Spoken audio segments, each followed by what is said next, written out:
What is up, fellow roaders? I'm Joshua Thomas, and it's time to put your trucker hats on, because today on Pixelated Fell Road, we're going to do what they say can't be done.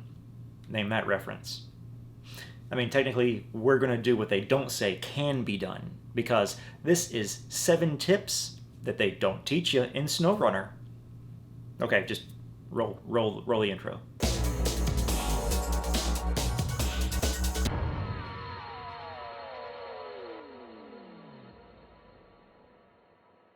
In Snowrunner, it really doesn't teach you a lot of things. You're just gonna go into the fray, and they'll teach you a few things. And even in the codex, there's not a lot to know.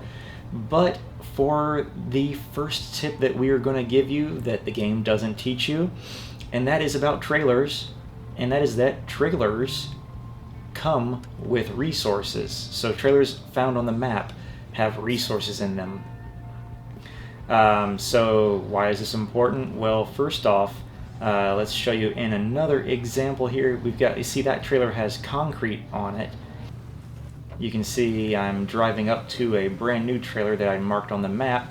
And you were able to see these trailers. In some cases, it'll point them out on the map.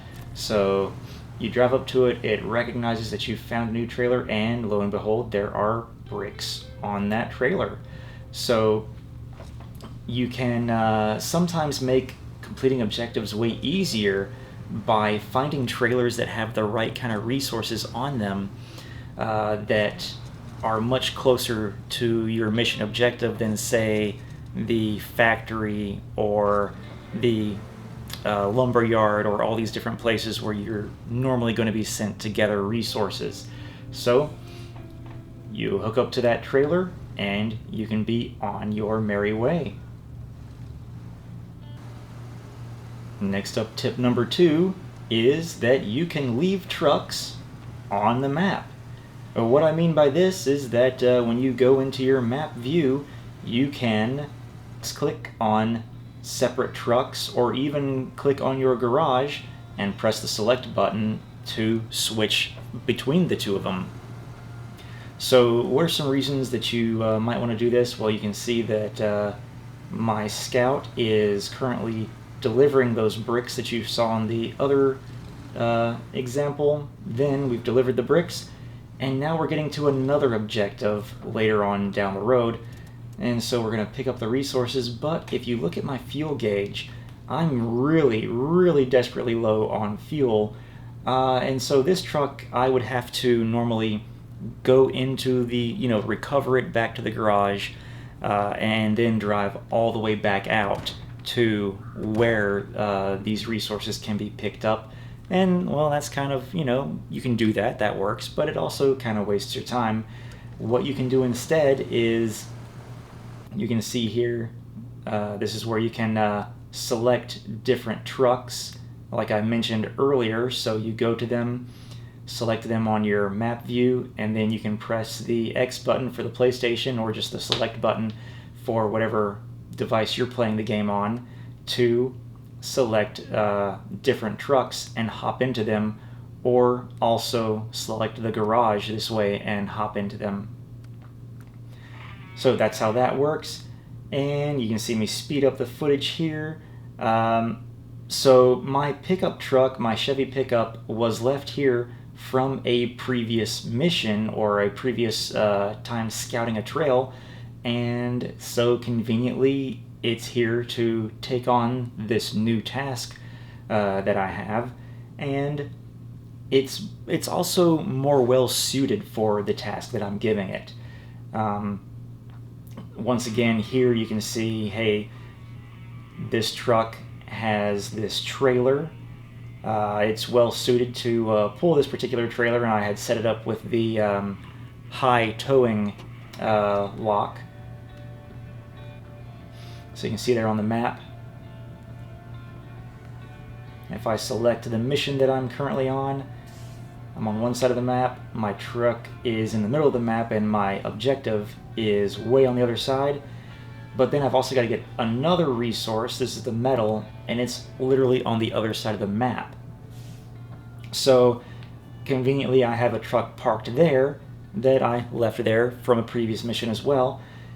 And if not for having that truck there, I would have to take my first truck, go all the way to my mission objective, and then all the way back. And that's, once again, a waste of time when you can just use 2 trucks to complete one mission. Maybe even 3 trucks if you have to. So yeah, that's, there's the garage right there. So you don't want to have to jump to the garage. Next is always accept tasks in order to track them. So early on in the game, you're going to kind of be overwhelmed with tasks, and you can see here I've got one, and it's not showing up in my tasks on my map menu. That's because I haven't accepted it yet. Even though I can see it on my map, I haven't accepted it, and I can't track it if I haven't accepted it in many cases. So I pull up here, I accept it, and you can start tracking it if you want to, but then you can go to your mini map, and now you can see that I can track it in my tasks manager, and I can see where I need to pick stuff up and where I need to drop it off, and I can head on my merry way to go complete this task. We're hopping back into trailers for this next tip. This is tip number 4. You can sell trailers at market price. Now, this is true for just about everything in the game. This is a really cool thing about the game. In many other games, you would only be able to sell stuff back for maybe half price. But here, trailers can be sold back to the market at market price. So you're not losing anything. And not only that, but by selling trailers that you find randomly throughout the map when you no longer need them, you're earning money. And if you ever need to buy one of those trailers back, you can just buy it back with the exact same amount of money that you got for selling it. So that is an awesome thing that you can do with trailers. Here's another example. So I've got one of the larger trailers. Go up to one of the trailer stores, and you can see I can sell it, and it's the exact same price after I sell it to buy it back. So that is tip number 4, selling trailers at market price, and, well, selling anything at market price for that matter. Tip number 5, trailers are not recoverable. Now, this is something that you can learn pretty quickly in the game, but it's not something that you want to learn when you're in the middle of a mission and you really don't have any other choice but to recover your truck. So in this case, I'm sorry I filmed this one at night. My truck is stuck in the mud. Really can't figure out how to get it beyond to this point. So this truck just isn't well suited for the task. So right here, I can't recover it while the trailer is attached because trailers just have to stay exactly where you leave them. So I have to detach my trailer, and then I can recover my truck, and I can accept it. And now I'm going to have to get into a different truck, and one that's maybe more capable of completing the task that I have.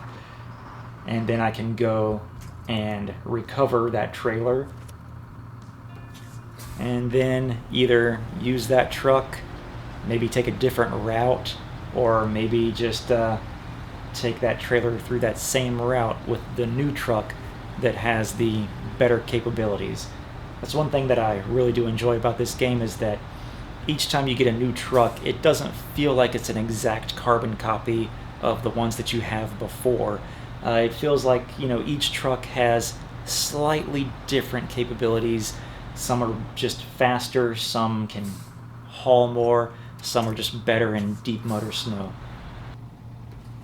Tip number 6 is that your trucks can refuel each other.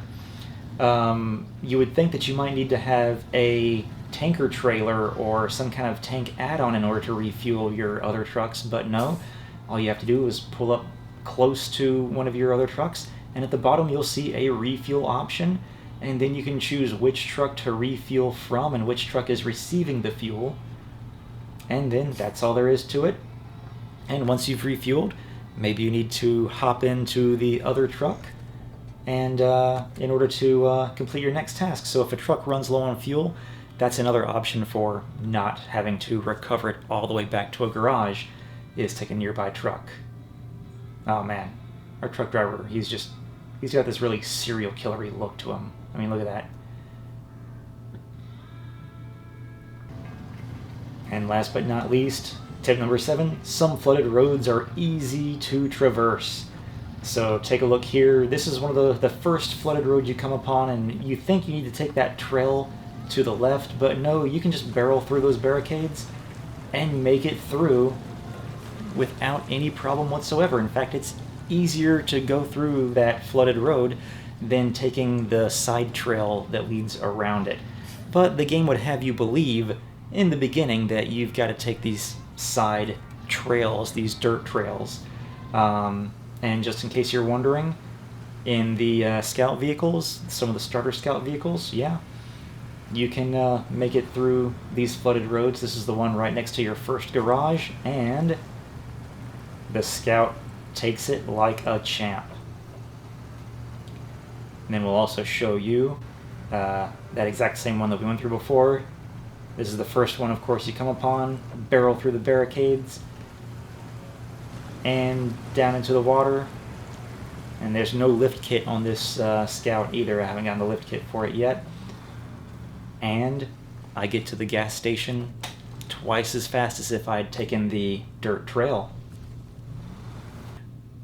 Well, fellow roaders, that is 7 tips and tricks for when you are just starting out in Snowrunner.